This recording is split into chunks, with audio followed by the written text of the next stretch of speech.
Hey bookworms, and welcome back to Hearts and Paperbacks. It's your girl Marianna here, and today we're gonna talk about some BookTok favorites, but these books unfortunately didn't live up to the hype for me. Now, don't come for me because reading is subjective and these books left me with a lot of thoughts, so we'll listen and we don't judge. So grab your favorite drink, get comfy, and let's spill the tea.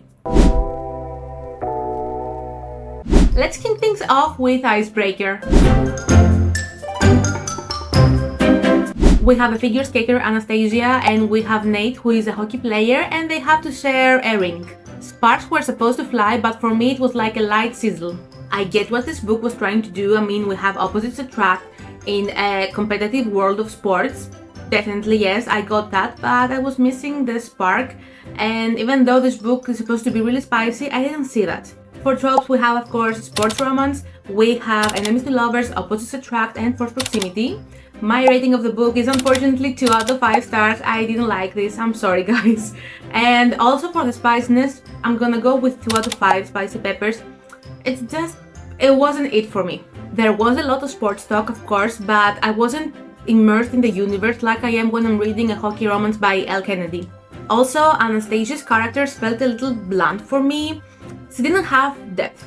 I needed her to be a little bit more like Tonya Harding, but without drama. And again, the romance, yes, it was spicy, but I wanted more quality than quantity. More chemistry and maybe less bedroom scenes. Something was missing for me, it wasn't just quite right. Don't get me wrong, if you're a die-hard sports romance fan, then you should definitely check this out and come up with your own conclusions on it, but for me it was more ice than fire. And now moving on to Powerless. This one promised so much, a dystopian setting. We had high-stake trials and forbidden love. I went in all excited and just wanted to find out what will happen, and I was really looking forward to those trials and all, and instead I felt like I got a knockoff version of Red Queen. The stakes just didn't feel real for me. For tropes, here we have fake identity and forbidden romance. Overall, for my rating, I am giving it 3 out of 5. It had potential, it just didn't live up to what exactly I was expecting it to. And as for spiciness, like 0 out of 5, we had no spice. As for the plot, we have paintings. She's pretending to be an elite, but she's ordinary. Sounds exciting, right? This fake identity could live up to something, but it just fell flat for me. I mean, the world building didn't go deep enough for me, and also the romance with the prince. I was expecting something more, with tension and for them to have chemistry, and I didn't feel that. I didn't get it at all. I mean, the prince was giving vibes, from Rysam. He was brooding and mysterious and all, but I mean, I get that this was what the author was trying to get across to us, but no, for me, it didn't work.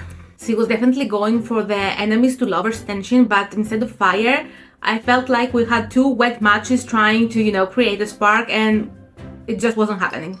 If you're into dystopian romances, definitely give this a chance, but for me, mainly because of all the hype it got from BookTok and bookstagram, I just don't get the hype. At some point I was wondering, am I actually reading the same book that all those other people are reading? Alright, before we dive into the next book on the list, because oh boy, I have a lot to say, can we just take a quick second? If you're still here, that means you love Bookish Banter as much as I do, so don't forget to give this video a thumbs up and subscribe. Alright, back to the tea. Next up we have Binding 13, and wow, this one was a marathon. This book had so much potential, but it was just so long.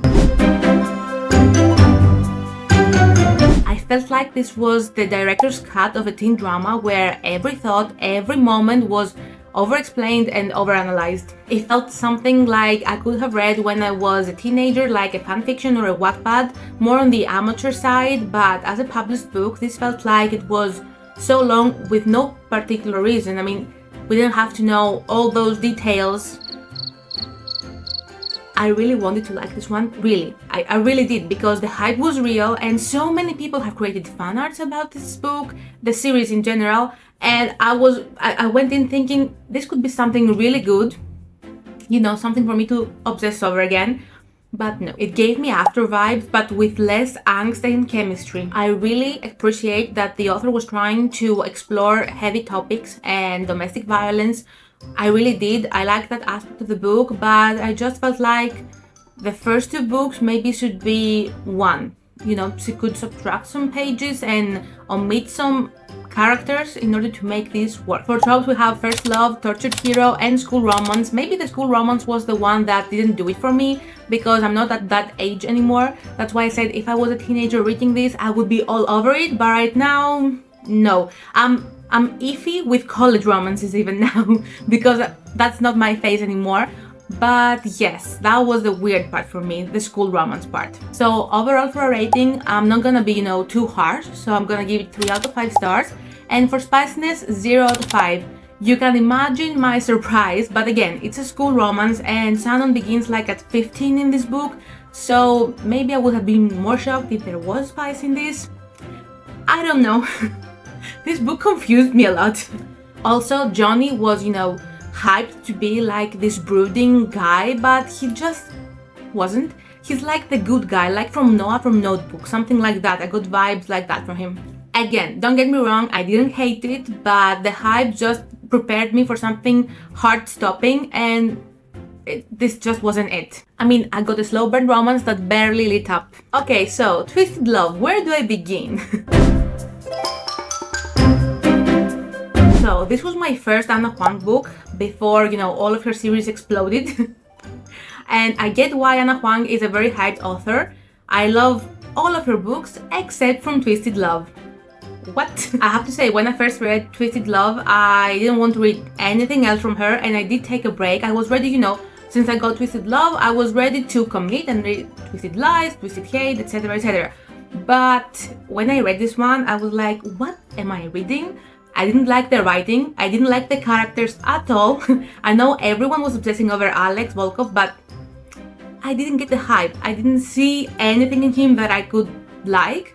So I read the book, I didn't like it, I put it aside, and then by some miracle I decided to give Ana Huang another shot, and now she's one of my auto-buy authors. That says something. But okay, enough with my disclaimer, let's talk about this book. Alex was supposed to be icy and morally grey, but all I got was like discount Christian Grey vibes. His obsession with Ava wasn't romantic at all to me. I felt like he needs therapist, and this is all a huge red flag. And Ava also felt like a knockoff version of Anastasia Steele from 50 Shades of Grey. I didn't like Anastasia Steele, so I also didn't like Ava in this one. I don't know, the characters just, I couldn't resonate with them. For tropes here we have brother's best friend, we have tortured hero, and we also have forbidden romance. For me the rating here is 2.5 out of 5 stars. I may have rounded up on Goodreads, 3 out of 5, but for now let's just say 2.5. And also for spiciness I'm gonna go with 2.5 spicy peppers. The spice is definitely there if that's what you're looking for, but if you want a romance, with depth and a well-rounded story, well, this isn't it. For me, it felt more toxic than romantic. And finally, we have Credence. Oh boy, what can I say about this book? I mean, not much because I actually DNF'd it.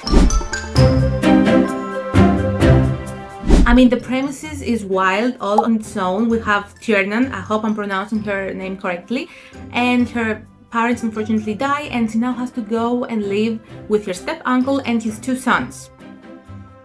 It was already weird for me from that point. And you would expect that she would be, deep in grief about her parents, and instead of focusing on her trauma, she goes and develops relationships with all 3 men.